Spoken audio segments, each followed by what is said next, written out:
Hi hello ಎಲ್ರಿಗೂ ಸ್ವಾಗತ ಸುಸ್ವಾಗತ. ನಿನ್ನ ಜೊತೆ ನಿನ್ನ ಕಥೆದಾರ್ ವಹಿಯ ಸಂಚಿಕೆ ಮುಂದುವರಿದ ಭಾಗವನ್ನು ನೋಡೋಣ ಬನ್ನಿ. ನಿಮ್ಮೆಲ್ಲರ ಆಶೀರ್ವಾದ ಬಹಳಷ್ಟು ಮುಖ್ಯ.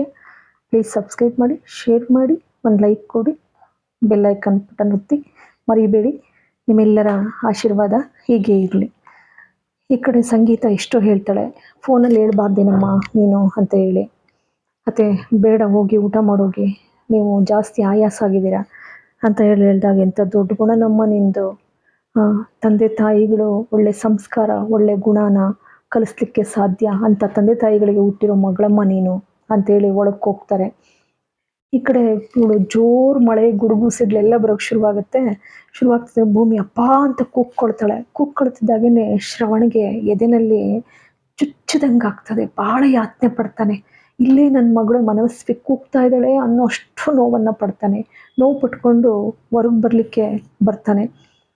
ಅಷ್ಟರಲ್ಲಿ ಅಂಜು ಅಪೇಕ್ಷೆ ಅದನ್ನು ನೋಡ್ಬಿಟ್ಟು ಹೊರಗಡೆ ಕೊಟ್ಟೋಗ್ತಾರೆ. ಹೊರಗಡೆಗೆ ಹೋಗ್ತಿದ್ದಾಗೇ ಅವಳು ಹೇಳ್ತಾಳೆ, ಅಂಜು ಸ್ವಾಭಿಮಾನ ಅನ್ನೋದಿದ್ದರೆ ಹೋಗೆ ಇಲ್ಲಿಂದ, ಯಾಕಿದೆಯೇ ಇನ್ನು ಅದಕ್ಕೆ ಅಪೇಕ್ಷೆ ಹೇಳ್ತಾಳೆ. ಹೇಗೆ ಹೋಗ್ತಾಳೆ? ಕಾರು ಬಂಗ್ಲೆ ದುಡ್ಡು ಚಿನ್ನ ಇಂಥ ಐಷಾರಾಮರ ಜೀವನ ಇರಬೇಕಾದ್ರೆ ಇದೆಲ್ಲ ಬಿಟ್ಟು ಹೋಗಕ್ಕೆ ಸಾಧ್ಯನಾ? ಇದೆಲ್ಲ ಸಿಗಲ್ಲ ಅಂತ ಭಯ ಅವಳಿಗೆ.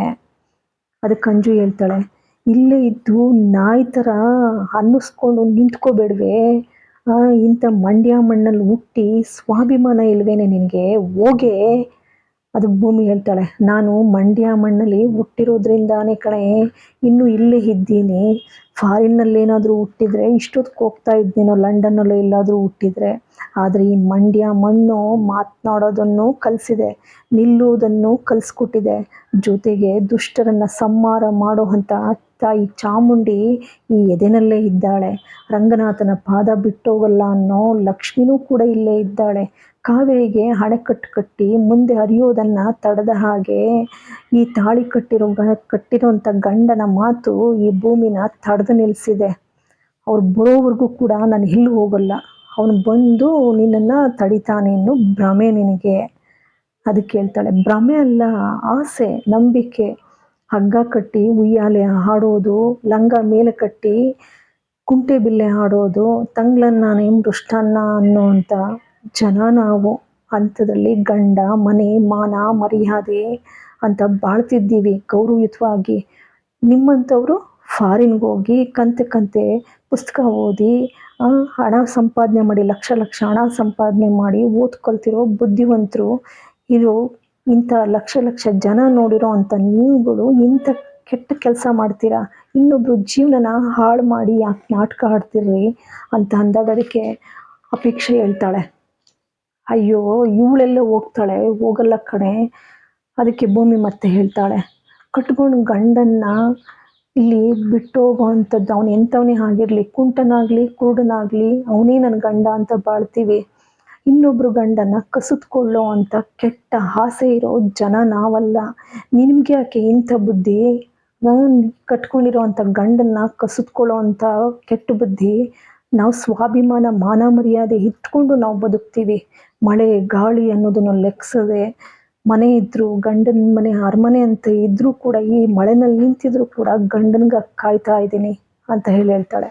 ಹಾಗಂದಾಗ ಜೊತೆಗೆ ಹಾಗೇನೆ ಮುಂದುವರಿಸ್ತಾಳೆ ಭೂಮಿನೇ, ಸ್ವಾಭಿಮಾನ ಅನ್ನೋದು ಇಲ್ಲ ಅಂತ ಅನ್ನೋರಿಗೆ ಐಷಾರಾಮರ ಜೀವನ ಕಾರು ಬಂಗ್ಲೆ ಗಂಡನ್ನೆಲ್ಲ ಬಿಟ್ಟು ಇಲ್ಲಿ ನಿಂತಿದ್ದಾರಲ್ಲ ಅಂತ ಹೇಳಿದ್ರೆ ಏಯ್ ಅಂತ ಕಿರ್ಚ್ಕೊಡ್ತಾಳೆ ಅಪೇಕ್ಷಾ.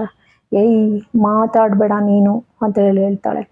ಅದಕ್ಕೆ ಅಂಜು ಇದ್ದವಳು, ಹೋಗಲ್ವೇನೆ ನೀನು ಬಿಟ್ಟು, ಅಜಿತ್ತನ್ನು ಬಿಟ್ಟು ಹೋಗಲ್ವೇನೆ ನೀನು? ನೋಡೆ, ವೀಕ್ನೆಸ್ ಅನ್ನೋ ಅಂಥದ್ದು ದೊಡ್ಡ ಶತ್ರು, ಗೊತ್ತಾಯ್ತಾ? ಅಂಥ ವೀಕ್ನೆಸ್ಸನ್ನು ನಾನು ಹಿಡ್ದಿದ್ದೀನಿ. ಇಲ್ಲಿ ಗಂಡ ಮನೆ ಸಂಸಾರ ಇಲ್ಲದೆ ಕೂಡ ಬದುಕ್ಬೋದು, ಆದರೆ ಹಸುವನ್ನಾಗಲಿ ನೆರಳಿಲ್ಲದೆ ಇರುವಂಥ ಜಾಗನ್ನಾಗಲಿ ಯಾವುದೇ ಕಾರಣಕ್ಕೂ ಕೂಡ ತಡ್ಕೊಂಡು ಬದುಕ್ಲಿಕ್ಕೆ ಸಾಧ್ಯ ಇಲ್ಲ, ತಿಳ್ಕೊ. ಅಜಿತ್ತು ಬರ್ತಾನೆ ಅಂತ ಕಾಯ್ತಿದ್ಯಲ್ವ, ನನ್ನ ಅಜಿತ್ ಬರೋ ಅಷ್ಟೊತ್ತಿಗೆ ನೀನು ಇಲ್ಲಿಂದ ಜಾಗ ಖಾಲಿ ಮಾಡ್ತೀಯ, ಇಲ್ಲ ಈ ಮಳೆನಲ್ಲಿ ನೆಂದು ಸತ್ತೋಗ್ತೀಯ ಅಂತ ಹೇಳಿ ಹೊರಟೋಗ್ತಾಳೆ. ಹೊರಟೋದ್ಮೇಲೆ ಇಲ್ಲಿ ಶ್ರವಣಿಗೆ ತಡೆಯೋಕ್ಕಾಗೋದಿಲ್ಲ, ಎದೆಲ್ಲಿ ಚುಚ್ಚದಂಗೆ ಆಗ್ತದೆ. ಹೊರಡ್ತಾನೆ ಅಪೇಕ್ಷಾ, ಮಾವ ಅಂತಾಳೆ.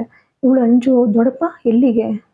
ಇಲ್ಲಮ್ಮ, ಮನುಷ್ಯತ್ವ ಇರೋ ಅಂಥವ್ರು ಅದು ಎಂಥರೇ ಆಗಿರಲಿ, ಆ ಹುಡುಗಿ ಯಾರೇ ಆಗಿರಲಿ, ಆಚಿನಲ್ಲಿ ಜೋರು ಮಳೆ ಬರ್ತಾ ಇದೆ, ನೆನೀತಾ ಇದ್ದಾಳೆ, ನನ್ನ ಮನುಷ್ಯತ್ವ ನನ್ನನ್ನು ಸುಮ್ಮನೆ ಕೂರ್ಲಿಕ್ಕೆ ಬಿಡ್ತಾ ಇಲ್ಲ. ಅದಕ್ಕೆ ಅಂಜು ನಾಟಕದ ಮಾತು ಹೇಳ್ತಾಳೆ, ಇಲ್ಲ ದೊಡ್ಡಪ್ಪ, ನಾನು ಅಪೇಕ್ಷೆ ಅದಕ್ಕೇನೆ ಅವಳನ್ನು ಈ ಚಾವಣಿ ಹಡಿ ನಿಂತ್ಕೊಳ್ಳಿ ಅಂತೇಳಿ ನೋಡೋಣ ಅಂತ ಹೋದ್ರೆ ಅವಳು ಅಲ್ಲಿ ಇಲ್ವೇ ಇಲ್ಲ. ಹಾಗಂತೇಳಿ ಸರಿ ಶ್ರವಣ್ ಬಂದು ಕೂತ್ಕೊಳ್ತಾನೆ. ಅಷ್ಟೊತ್ತಿಗೆ ಬಾಗಿಲು ಬಡಿಸ್ ಸದ್ದಾಗುತ್ತೆ. ನೋಡಿದರೆ ಅಜಿತ್ ಬಂದಿದ್ದಾನೆ. ಸಂಗೀತ ಬಾಗಿಲು ತೆಗಿತಿದ್ದಾಗೇನೆ ಅಜಿತ್, ಅಮ್ಮ ಎಂಥ ಜೋರು ಮಳೆನಮ್ಮ, ಈಗ ನಾನು ಬೈಕ್ನಲ್ಲಿ ಬರಲಿಕ್ಕೆ ಆಗಲಿಲ್ಲಮ್ಮ, ಬುಲೆಟ್ ಅಲ್ಲೇ ಒಂದು ಸೈಡಲ್ಲಿ ನಿಲ್ಲಿಸ್ಬಿಟ್ಟು ಕ್ಯಾಬ್ ಮಾಡ್ಕೊಂಡು ಬಂದಮ್ಮ. ಅಮ್ಮ ಭೂಮಿಯಲ್ಲಿ ಯಾಕಮ್ಮ ಹೀಗಿದೀಯಾ, ಎಲ್ಲಮ್ಮ ಭೂಮಿ, ಭೂಮಿ ಭೂಮಿ ಅಂತ ಕೂಗ್ಕೊಳ್ತಾನೆ. ಮತ್ತೆ ಅಮ್ಮ ಎಲ್ಲಮ್ಮ ಭೂಮಿ, ಅದು ಅಜಿತ್, ಅದು ಅಮ್ಮ ನಿನ್ನೆ ಕೇಳ್ತಾ ಇರೋದು, ಹೇಳ್ತೀಯೋ ಇಲ್ವೋ, ಜೋರಾಗಿ ಕಿರ್ಚಿಬಿಡ್ತಾನೆ. ಭೂಮಿ ಮನೇಲಿ ಇಲ್ಲ ಕಣೋ, ಎಲ್ಲರೂ ಸೇರಿ ಆಚೆಗೆ ಹಾಕ್ಬಿಟ್ರು ಅವಳನ್ನ. ಅಂದರೆ ನೀನು ಮಧ್ಯಾಹ್ನ ಫೋನಲ್ಲಿ ನನ್ನ ಜೊತೆ ಮಾತಾಡಿದಾಗ ಆಚೆ ಇದ್ದಾಳೆ ಅಂದಿದ್ದು ಇವರೆಲ್ಲ ಹೊರ್ಗಾಕಿದ್ರಿಂದನೇನಾ? ಹೌದು ಕಣೋ ಅಜಿತ್. ಕಿರ್ಚ್ಕೊಳ್ತಾನೆ. ಆ ಟೋಪಿನೂ ಕೋಲ್ನು ಕೊಟ್ಬಿಟ್ಟು ಆಚೆಗೆ ಓಡೋಗ್ತಾನೆ. ಭೂಮಿ ಭೂಮಿ ಭೂಮಿ ಅಂತ ಕೂಗ್ಕೊಳ್ತಾನೆ, ಎಲ್ಲ ಕಡೆನೂ ಕೂಗ್ಕೊಳ್ತಾನೆ, ಅಲ್ದಾಡ್ತಾನೆ, ಒಂಥರ ಹುಚ್ಚೊಂಥರ ಅಲ್ದಾಡ್ತಾನೆ. ಭೂಮಿ ಭೂಮಿ ಭೂಮಿ ಅಂತ ಕೂಗ್ಕೊಂಡು. ಸಂಗೀತ ಎಷ್ಟೊಳ್ತ ಬೇಡವೋ, ಮಳೆ ಕಣೋ, ಭೂಮಿ ಎಲ್ಲೂ ಹೋಗಿರಲ್ಲ ಕಣೋ. ಅಷ್ಟರಲ್ಲಿ ಲಕ್ಷ್ಮಿಗೂ ಕೂಡ ಫೋನ್ ಮಾಡ್ತಾನೆ, ಭೂಮಿ ಬಂದಿದ್ದಾಳ ಅಂತ. ಭೂಮಿ ಇಲ್ಲಿಗೆ ಯಾಕೆ ಬರ್ತಾಳೆ, ಅಲ್ಲೇ ತಾನೇ ಇರೋದು ಅಂತ ಲಕ್ಷ್ಮಿನೂ ಕೂಡ ಹೇಳಿರ್ತಾರೆ. ಅದೆಲ್ಲ ಅವನಿಗೆ ಬೇಸರ ಆಗುತ್ತೆ, ಎಲ್ಲೋ ಹೊರಟೋಗ್ಬಿಟ್ಲು ಭೂಮಿ ಬಿಟ್ಟು ಅಂತೇಳಿ ಗಾಬರಿಯಿಂದ ಹುಡ್ಕಾಡ್ತಾನೆ ಭಯದಿಂದ. ಇತ್ತ ಸಂಗೀತ ಎಷ್ಟು ಹೇಳ್ತಾ, ಇಲ್ಲ ಕಣ್ ಬಾರೋ, ಎಲ್ಲೂ ಹೋಗಿರಲ್ಲ ಬಾರೋ, ಎಲ್ಲೋ ಹೋಗಿರ್ತಾಳೆ ಬಾರೋ, ಬಾರೋ ಅಜಿತ್, ಮಳೆ ಬರ್ತಾ ಇದೆ, ಬೇಡ ಬಾರಪ್ಪ ಬಾರಪ್ಪ ಅಂತ ಎಷ್ಟು ಕೂಗಿದ್ರು ಬರಲ್ಲ. ಅಮ್ಮ ಸುಮ್ಮನಿರು ಅಂತ ಹೇಳಿ ತಡಿತಾನೆ. ಹಾಗೆಯೇ ಅವ್ರ ಅಮ್ಮ ಕರೆದು ಎಳ್ಕೊಂಡು ಹೋಯ್ತಿದ್ರು ಕೂಡ ಕೈ ಬಿಡಿಸ್ಕೊಂಡು ಬರ್ತಾನೆ. ಬಂದು ಅಲ್ಲಿ ಹುಡ್ಕೊಂಡು ಹೋಗ್ತಾನೆ. ಅಲ್ಲಿ ಮಳೆನಲ್ಲಿ ನೆನ್ಕೊಂಡು ಜ್ಞಾನ ತಪ್ಪಿ ಬಿದ್ದಿರ್ತಾಳೆ. ಪ್ರಜ್ಞೆ ತಪ್ಪಿ ಬಿದ್ದಿರುವಂಥ ಭೂಮಿನ ಕರ್ಕೊಂಡು ಹೋಗಿ ಹಾಸಿಗೆ ಮೇಲೆ ಮಲಗಿಸ್ತಾನೆ. ಸಂಗೀತ ಎಲ್ಲ ಒಣಗಿರೋ ಅಂಥ ಬಟ್ಟೆಗಳನ್ನ ಹಾಕಿ ಡಾಕ್ಟ್ರು ಕರೆಸ್ತಾರೆ. ಡಾಕ್ಟ್ರು ಕರೆಸಿ ಡಾಕ್ಟ್ರು ನೋಡಿದ ಮೇಲೆ ಮಳೆನಲ್ಲಿ ತುಂಬ ನೆಂದಿರೋದ್ರಿಂದ ಜ್ವರ ಬಂದುಬಿಟ್ಟಿದೆ, ಹಾಗಾಗಿ ಪ್ರಜ್ಞೆ ತಪ್ಪಿದೆ. ಅವಳಿಗೆ ಪ್ರಜ್ಞೆ ಬಂದ ಮೇಲೆ ನಾನು ಮುಖ್ಯವಾದಂಥ ಒಂದು ಮೆಡಿಸಿನ್ ಬರ್ಕೊಟ್ಟಿದ್ದೀನಿ, ಆ ಮೆಡಿಸಿನ್ ಕೊಟ್ಬಿಡಿ, ಕೊಟ್ಟ ಮೇಲೂ ಕೂಡ ಅವ್ರಿಗೇನಾದರೂ ಇದೇ ಥರ ಜ್ವರ ಇದ್ದರೆ ಆಸ್ಪತ್ರೆ ಕರ್ಕೊಂಡು ಬಂದು ಅಡ್ಮಿಟ್ ಮಾಡಿ ಅಂತ ಹೇಳಿ ಹೋಗ್ತಾರೆ. ಇದು ಪ್ರಿಸ್ಕ್ರಿಪ್ಷನ್ಸ್ ಇದು ಸ್ಲಿಪ್ ಏನಿರುತ್ತೆ ಅದನ್ನು ಈಸ್ಕೋತಾನೆ ಅಜಿತ್ತು. ಈಸ್ಕೊಂಡ್ರೆ ಅದರಲ್ಲಿ ದೊಡ್ಡದಾಗಿ ಊಟ ಅಂತ ಡಾಕ್ಟ್ರು ಬರ್ಕೊಟ್ಟಿರ್ತಾರೆ. ಅದನ್ನು ನೋಡಿ ಶಾಕ್ ಆಗಿಬಿಡುತ್ತೆ ಅಜಿತ್ಗೆ. ಊಟ ಇಲ್ದಲೇ ಸುತ್ಕೊಂಡು ಪ್ರಜ್ಞೆ ತಪ್ಪಿದ್ಲ ನನ್ನ ಭೂಮಿ ಅಂತ ಹೇಳಿ ಭಾಳ ನೊಂದ್ಕೊಳ್ತದೆ ಅವನ ಜೀವ. ಅದನ್ನು ನೋಡಿದಂಥ ಸಂಗೀತ ಹಾಗೆ ಶಾಕು, ಇದ್ಯಾಕೆ ಹಿಂಗೆ ನಿಂತಿದ್ದಾನೆ, ಏನು ಕಾಯಿಲೆನೋ ಎತ್ತನೋ, ಕೊಡು ಇಲ್ಲಿ ಅಜಿತ್, ಏನೋ ಅದು ಕೊಡು ಇಲ್ಲಿ ಅಂತೇಳಿ ನೋಡ್ತಾಳೆ. ಊಟ ಅಂತ ಇರುತ್ತೆ. ಅವಳು ಕೂಡ ನೋಡಿ ಅಳ್ತಾಳೆ. ಅಳ್ತಾ ದೊಡ್ಡ ಗಲಾಟೆ ನಡೀತು ಅಜಿತ ಮನೆಯಲ್ಲಿ ಮಧ್ಯಾಹ್ನ. ಏನಮ್ಮ ಏನು ನಡೀತು ಅಂತ ಅಂದಾಗ, ಅಂಜನ ಹೊಡೆದಿದ್ದಾಳೆ ಭೂಮಿ ಅಂತ ಹೇಳಿ ಬಂದು ಚಾಡಿ ಹೇಳಿ ಶ್ರವಣ್ ಬಂದು ಸಿಟ್ಟಿಗೆದ್ದು ಅವಳನ್ನ ಆಚೆಗೆ ಹಾಕ್ಬಿಟ್ಟ ಕಣೋ. ತಕ್ಷಣ ರೌದ್ರ ಅವತಾರ ತಳ್ಕೊಂಡು ಹೋಗ್ತಾನೆ ಕೆಳಕ್ಕೆ ಹೋಗ್ಬಿಟ್ಟು, ಮಾವ ನಿಮಗೆ ಭೂಮಿ ಏನಾಗಬೇಕು? ಏನೂ ಇಲ್ಲ. ಮಗಳ? ಇಲ್ಲ. ನೆಂಟ್ರ? ಇಲ್ಲ. ಬಂಧುನ? ಇಲ್ಲ. ಬಳಗಾನ? ಇಲ್ಲ. ಅಥವಾ ದತ್ತುಪುತ್ರಿನ? ಇಲ್ಲ. ಸೊಸೆ ಅಂತ ಒಪ್ಕೊಳ್ತೀರಾ? ಇಲ್ಲ, ನಾನು ಯಾವುದೇ ಕಾರಣಕ್ಕೂ ಒಪ್ಕೊಳ್ಳೋದಿಲ್ಲ. ಈ ಮನೆ ಹಾಳು? ಅದಕ್ಕೂ ಒಪ್ಕೊಳ್ಳೋದಿಲ್ಲ.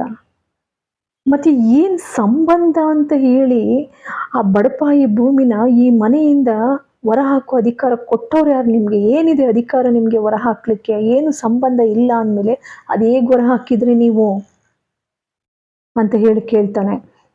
ಕೇಳಿದಾಗ ಅದಕ್ಕೆ ಶ್ರವಣ್ ಹೇಳ್ತಾನೆ, ಅಲ್ಲ ಈಗ ಚಿರತೆ ಬಂದು ಮನೆಯಲ್ಲಿ ಸೇರ್ಕೊಂಡಿದೆ, ಗೋಡೆ ಮೇಲಿರೋ ಹಲ್ಲಿ ಹಾಲೊಳಗೆ ಬಿದ್ರೆ ಹೆಂಗಾಗತ್ತೆ?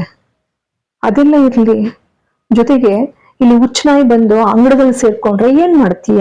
ಅದಷ್ಟೇ ಅಲ್ಲ, ಸೊಳ್ಳೆ ಬಂದು ಮೈ ಮೇಲೆ ಕೂತ್ಕೊಂಡ್ರೆ ಒಡೆದೇ ಬಿಡ್ತೀಯ?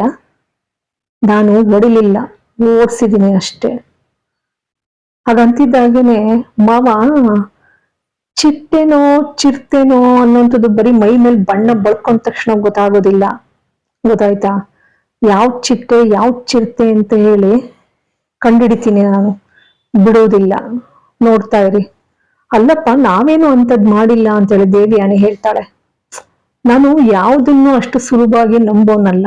ತತ್ಕ್ಷಣದಲ್ಲಿ ಯಾರು ಕಂಪ್ಲೇಂಟ್ ತರ್ತಾರೋ ಅವ್ರನ್ನೇ ನಾನು ಮೊದಲಿಗೆ ಅವ್ರನ್ನೇ ಪ್ರಶ್ನೆ ಕೇಳೋದು, ಪರೀಕ್ಷೆ ಮಾಡೋದು. ಹೀಗಿದ್ದಾಗ ಸುಮ್ಮನೆ ಬಿಡ್ತೀನ ಅಂತ ಹೇಳಿ ಅಜಿತ್ ಅಂತಾನೆ. ಅಂತಿದ್ದಂಗೆ ಎಲ್ರಿಗೂ ಶಾಕ್ ಆಗ್ತದೆ. ಈ ದೊಡ್ಡ ಮನುಷ್ಯನಿಗೆ ಯಾರು ಅಧಿಕಾರ ಕೊಟ್ಟೋರು ಅಂತ ಹೇಳಿ ಅವ್ರ ಅಮ್ಮನ ಹತ್ರನೂ ಕೂಡ ಕೂಗಾಡ್ಕೊಂಡು ಬಂದಿರ್ತಾನೆ ಅಜಿತ್.